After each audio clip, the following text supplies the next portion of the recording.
بسم اللہ الرحمن الرحیم۔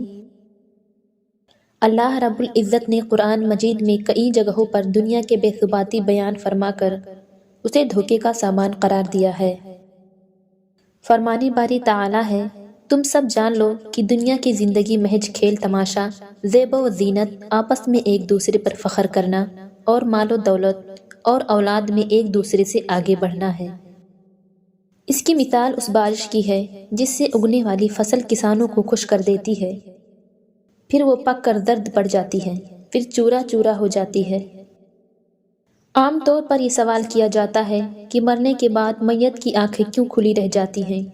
سائنس اس کا جو بھی جواب دے، لیکن ایک مسلمان کے لیے اس سے بڑا حکمت افروز جواب کیا ہو سکتا ہے کہ جو ہمارے پیارے آقا صلی اللہ علیہ وآلہ وسلم نے دیا تھا اور اس راز لافانی سے آگاہ فرمایا تھا کہ جب بھی کوئی فوت ہوتا ہے تو اس کی آنکھیں ایک ایسا منظر دیکھ رہی ہوتی ہیں جو زندوں کو نظر نہیں آتا۔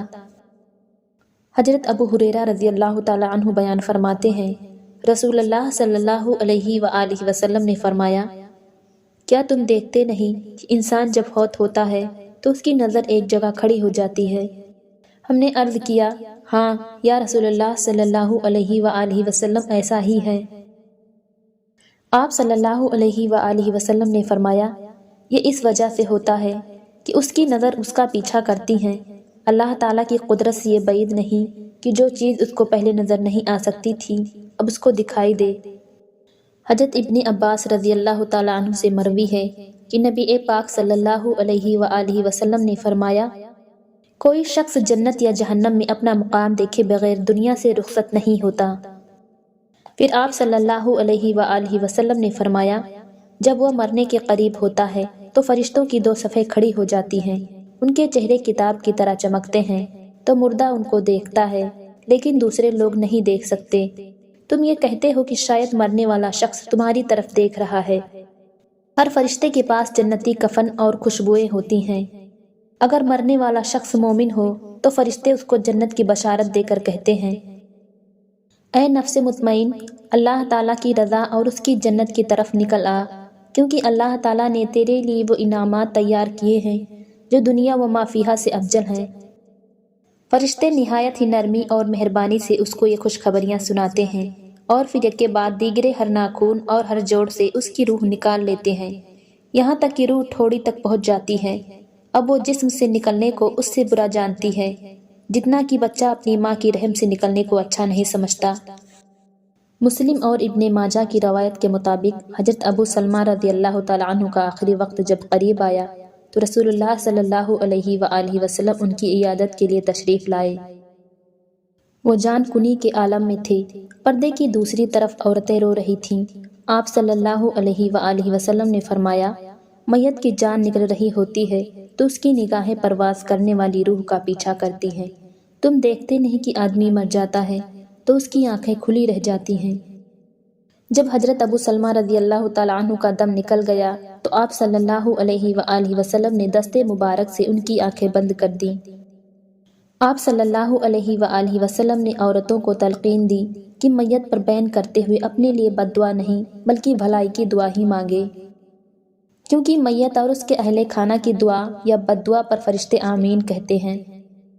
اس موقع پر نبی پاک صلی اللہ علیہ وآلہ وسلم نے حضرت ابو سلمہ رضی اللہ تعالیٰ عنہ کے لیے یوں دعا فرمائی، اے اللہ، ابو سلمہ کی مغفرت کر دے، ہدایت یافتہ یعنی اہل جنت میں ان کا درجہ بلند کر دے، پسماندگان میں ان کا قائم مقام ہو جا۔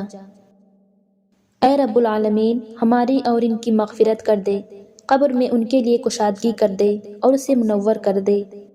حضرت ابو سلمہ رضی اللہ تعالیٰ عنہ سابقون الاولون صحابہ کرام میں سے تھے۔ دنیا کی بے ثباتی کی وجہ سے ہی رسول اکرم صلی اللہ علیہ وآلہ وسلم نے اپنی بے شمار احادیث میں امت کی توجہ آخرت کی طرف دلائی ہے۔ فرمان نبوی ہے، عقل مند آدمی وہ ہے جس نے اپنے نفس کو قابو میں رکھا اور ایسے کام کیے کہ اس کا فائدہ اسے موت کے بعد ملے گا۔ آپ صلی اللہ علیہ وآلہ وسلم نے انسانی لالچ کو لگام دیتے ہوئے فرمایا، انسان ہمیشہ یہ کہتا رہتا ہے کہ یہ میرا مال ہے اور یہ میرا مال ہے، حالانکہ سوائے تین چیزوں کے کوئی اس کا مال نہیں ہے۔ نمبر 1، جو کچھ کھا کر ختم کر دیا وہ اس کا ہے، کیونکہ اس کھانے کے مزے اس نے اس دنیا میں لیے۔ نمبر 2، جو کچھ پہن کر پرانا کر دیا وہ اس کا ہے، کیونکہ اس لباس سے اس نے اس دنیا میں زیب و زینت اختیار کی۔ نمبر 3، اور جو کچھ اچھا یا برا عمل کر کے توشے آخرت تیار کر لیا وہ اس کا ہے، کیونکہ اس کی جزا یا سزا اس کو آخرت میں ملے گی۔ اس کے سوا جو کچھ ہے وہ وارثوں کو جانے والا اور لوگوں کے لیے چھوڑ کر مرنے والا ہے۔ اگر انسان کے پاس سونے کی 2 وادیاں بھی ہوں پھر بھی اس کی چاہت ہوگی کہ کاش اسے تیسری بھی مل جاتی۔ انسان کی حرص کے پیٹ کو سوائے قبر کی مٹی کے اور کوئی چیز نہیں بھر سکتی۔ اسی لیے رسول اکرم صلی اللہ علیہ وآلہ وسلم نے حضرت عبداللہ بن عمر رضی اللہ تعالی عنہما کو نصیحت کرتے ہوئے فرمایا، دنیا میں اس طرح رہو جیسے تم اجنبی ہو یا مسافر۔ صبح کرو تو شام کا انتظار نہ کرو، اور شام کرو تو صبح کا انتظار نہ کرو، اور اپنے آپ کو مردوں میں شمار کر لو، اور اپنی صحت کو غنیمت جان لو اپنی بیماری سے پہلے، اور اپنی زندگی کو اپنی موت سے پہلے۔ یعنی دنیا کو وطن نہ بنانا کہ تم میں اس میں عرصہ دراز تک رہنے کی آرزو پیدا ہو جائے۔ اس سے صرف اتنا ہی لگاؤ و تعلق رکھنا جتنا کہ ایک اجنبی شخص جو کہ اپنے اہل و عیال کے پاس لوٹنا چاہتا ہے۔ حضرت عمر بن میمون اودی تابعی رحمۃ اللہ تعالی علیہ کہتے ہیں کہ رسول کریم صلی اللہ علیہ وآلہ وسلم نے ایک شخص کو نصیحت کرتے ہوئے فرمایا، 5 چیزوں کو 5 چیزوں سے پہلے غنیمت سمجھو۔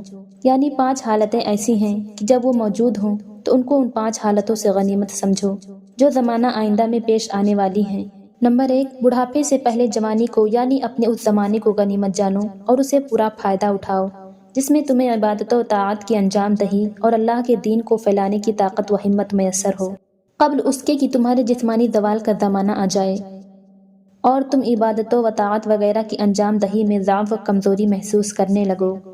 نمبر 2، بیماری سے پہلے صحت کو غنیمت سمجھو، لہٰذا اپنی صحت و تندرستی کے زمانے میں دینی اور دنیاوی بھلائی و بہتری کے لیے جو کچھ کر سکتے ہو کر گزرو۔ نمبر 3، فقر و افلاس سے پہلے تمنگری و خوشحالی کو یعنی تمہیں جو مال و دولت نصیب ہے قبل اس کے کہ وہ تمہارے ہاتھ سے نکل جائے یا موت کا پنجہ تمہیں اس سے جدا کر دے، تم اس کو عبادت مالیہ اور صدقات و خیرات میں خرچ کرو، اور اس دولت مندی و خوشحالی کو ایک ایسا غنیمت موقع سمجھو جس میں تم اپنی اخروی فلاح و سعادت کے لیے بہت کچھ کر سکتے ہو۔ نمبر 4، مشاغلوں تفکرات میں مبتلا ہونے سے پہلے وقت کی فراغت و اطمینان کو۔ نمبر 5، موت سے پہلے زندگی کو۔ اس روایت کو ترمذی نے بطریق ارسال نقل کیا ہے، کل نفس ذائقۃ الموت، ہر ایک کو موت کا مزہ چکھنا ہے، اور ہمیں چاہیے کہ ہر وقت زبان سے ایسی بات نکالیں جو کہ اگر ہمارا آخری وقت ہو تو اللہ پاک خوش ہو جائیں۔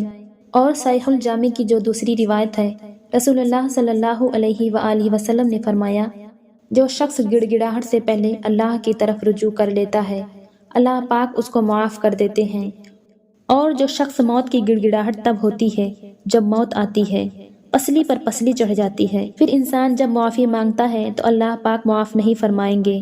جس طرح انسان کو فرشتہ عام روٹین میں نہیں نظر آتا لیکن موت سے پہلے اسے نظر آ جاتا ہے، جب فرشتہ نظر آ جاتا ہے تو پھر انسان کی دعا قبول نہیں ہوتی، کیونکہ وقت پہلے تھا اب وقت دوسرا ہو چکا ہے۔